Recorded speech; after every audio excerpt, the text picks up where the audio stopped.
Hello dear students, welcome to Kataria pharmacy. So students, I hope सभी ठीक होंगे, सभी की स्टडी अच्छी चल रही होगी। तो हम स्टडी कर रहे थे B pharma first semester pharmaceutical analysis, इसकी हमारी यूनिट 5th चल रही थी। तो यूनिट 5th में हम स्टडी कर रहे थे पोटेंशियोमेट्रिक टाइट्रेशन। तो इसमें स्टडी कर रहे थे हम इंडिकेटर्स। तो हमारा जो रेफरेंस इलेक्ट्रोड है उसमें जो इलेक्ट्रोड्स टाइप देखे थे, प्राइमरी और सेकेंडरी। प्राइमरी के बारे में हमने डिस्कस कर लिया था। सेकेंडरी में 2 टाइप देखे थे। तो फर्स्ट जो टाइप था हमारा सिल्वर क्लोराइड इलेक्ट्रोड, उसके बारे में हमने पिछले लेक्चर में देख लिया है। इस लेक्चर में हम देखेंगे कैलोमेल इलेक्ट्रोड। ये हमारा सेकेंडरी इलेक्ट्रोड होगा, रेफरेंस इलेक्ट्रोड। तो सबसे पहले मैं क्लियर कर देता हूं कि जो हमारा कैलोमेल इलेक्ट्रोड है वो ही मर्क्यूरी या मर्क्यूरस क्लोराइड इलेक्ट्रोड होता है। कुछ बुक्स में आपको मर्क्यूरी मर्क्यूरस क्लोराइड इलेक्ट्रोड के नाम से भी ये देखने को मिलेगा, तो इससे आप कंफ्यूज बिल्कुल मत होना।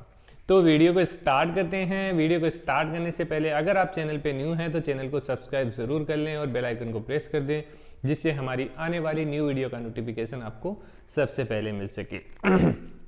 तो स्टार्ट करते हैं। It is also known as mercury mercurous chloride electrode. ये लाइन इसीलिए सबसे पहले मेंशन की है कि आपको कंफ्यूजन ना हो। तो अब आ जाते हैं हमारे कैलोमेल इलेक्ट्रोड मर्क्यूरस इलेक्ट्रोड के अपैरेटस पे कि इसका अपैरेटस कैसे बना हुआ होता है, क्या इसकी स्ट्रक्चर होती है। तो it consist of glass tube having a side arm tube. एक ग्लास ट्यूब होगी और एक साइड आर्म ट्यूब इसके अंदर अटैच्ड होगी। इतना आपको पता चल गया फर्स्ट लाइन से। Pure mercury is placed at the bottom of glass tube. Pure mercury इसके बॉटम में फिल्ड होगा। Pure mercury is placed at the bottom of glass tube and it is cover with a paste of calomel mercury chloride या KCl। और जो हमारा mercury है basically किससे cover होगा, जो KCl का सॉल्यूशन हम इसके अंदर यूज करेंगे उससे ये कवर होगा, या मर्क्यूरस क्लोराइड पेस्ट होगा जिससे इसको कवर करेंगे। मतलब ये मर्क्यूरी फिल है हमारा, इसके ऊपर ये मर्क्यूरस क्लोराइड या मर्क्यूरी का पेस्ट है जो इसको कवर रखता है। इसके अलावा the tube filled with KCl solution through the side arm. और जो KCl सॉल्यूशन बेसिकली इसके अंदर फिल किया जाता है वो साइड आर्म जो होती है इसके थ्रू इसके अंदर फिल किया जाता है। A platinum wire is also place at the centre of glass tube. Platinum wire इसके बिल्कुल सेंटर में लगी हुई होती है। प्लेटिनम वायर का क्या वर्क होता है इसके अंदर, a platinum wire is also placed at centre of the glass tube which make electrical connection with mercury. जो इलेक्ट्रिकल कनेक्शन होगा वो इसके थ्रू ही इसके अंदर मेंटेन होगा। और इसका पोटेंशियल कैसे पता करते हैं, तो द पोटेंशियल ऑफ बेसिकली जो पोटेंशियल है, पिछले जो लेक्चर था हमारा सिल्वर क्लोराइड का उसमें आपने देखा था कि जो पोटेंशियल था उसके सेल का वो बेसिकली जो हमारा KCl सॉल्यूशन था सेचुरेटेड था, 0.1 नॉर्मल था या फिर 1 नॉर्मल था, तो उस पर डिपेंड कर रही थी इसका पोटेंशियल। तो सेम होगा, सेम उसके जैसे ही होगा इसके अंदर। The potential of calomel electrode depend upon the concentration of KCl solution use. Most commonly 0.1 normal KCl solution, 1 normal KCl और सेचुरेटेड सॉल्यूशन बेसिकली हम जो यूज करते हैं उसके ऊपर ही जो पोटेंशियल होगा हमारे मर्क्यूरी इलेक्ट्रोड का या कैलोमेल इलेक्ट्रोड का वो डिपेंड करेगा। डायग्राम एक बार फिर से देख लीजिए आप। एक ग्लास ट्यूब है, साइड आर्म इसके साथ जुड़ा हुआ है एक, जिससे हम बेसिकली KCl सॉल्यूशन फिल करते हैं।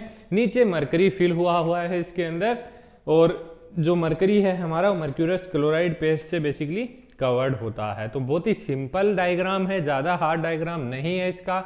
अब आ जाते हैं इसके वर्किंग पे, कैसे ये वर्क करेगा। तो हमने सिल्वर क्लोराइड जो इलेक्ट्रोड देखा था सेम उसी के जैसे इसकी वर्किंग होगी। तो इजीली आप एक स्टडी कर रहे हैं एक इलेक्ट्रोड तो दूसरा इलेक्ट्रोड आपको इजीली याद हो जाएगा। तो देखिए इसमें क्या है, when calomel electrode is connected with another electrode. Basically ये सिंगल फॉर्म में होते हैं तो ये हाफ सेल के रूप में काम करते हैं, तो ये अकेले कभी भी वर्क नहीं कर पाते हैं। इनको अपना पोटेंशियल निकालने के लिए बेसिकली दूसरे सेल की हेल्प लेनी पड़ती है। जब 2 सेल हो जाते हैं, एक सेल कंप्लीट हो जाता है, एक सर्किट, तभी इसका हम पोटेंशियल पता कर सकते हैं। तो अनदर इलेक्ट्रोड के साथ ये जुड़ेगा जो हमारा इंडिकेटर इलेक्ट्रोड होगा। EMF electromotive force of the indicator can be calculate, उसके बाद ही हम कैलकुलेट कर सकते हैं। Half cell of calomel can be written as, half cell को कैसे रिटर्न करते हैं, तो ये देखिए इसमें क्या फिल है, मर्करी और मर्क्यूरस क्लोराइड से ये कवर्ड है, सेचुरेटेड है हमारा, और ये KCl है, ये इसके बीच साल्ट ब्रिज होगा। अब जब हमारा सेल अटैच होगा किसी अदर सेल से, तो कैसे इसको राइट करेंगे अपन, calomel electrode can be connected to hydrogen electrode for measuring pH of the solution. तो फर्स्ट तो हमारा सेल हो गया, देन हमारा जो हाइड्रोजन सेल इसके साथ अटैच किया है उसका हम लिख देंगे, आप सभी को पता ही होगा, पिछले लेक्चर में देखा है। तो pH इसकी हम ऑब्जर्व कर सकते हैं, E ऑब्जर्व, और E हमारा जो कैलोमेल इलेक्ट्रोड है उसका पोटेंशियल, और ये कांस्टेंट होगा, इससे हम कैलकुलेट कर सकते हैं। तो ये चीज़ें आपको याद रखनी है। अब देख लेते हैं इसके advantage. It can be use over wide pH range, मतलब कोई भी pH रेंज हो उस पर हम इसको यूज कर सकते हैं, बाकी जो हमारा सिल्वर क्लोराइड था उसको ऐसे यूज नहीं कर सकते। It can be use in various solvent, कोई भी सोलवेंट हम मतलब डिफरेंट टाइप के सोलवेंट्स इसके अंदर हम यूज कर सकते हैं, उसके अंदर इसको यूज कर सकते हैं। डिसएडवांटेज क्या है इसके, it is unstable at temperature, मतलब 80 डिग्री के अबाव अगर टेम्परेचर हो जाता है तो ये अनस्टेबल होता है, वहां पे ये वर्क नहीं करता है। It is not suitable when chloride ion show incompatibility, वही जो सिल्वर क्लोराइड में हो रहा था कि जब क्लोराइड आयन इंटरफेयर होगा सॉल्यूशन के अंदर तो ये हमारा वर्क नहीं कर पाएगा, जो हमारा मर्क्यूरी इलेक्ट्रोड है।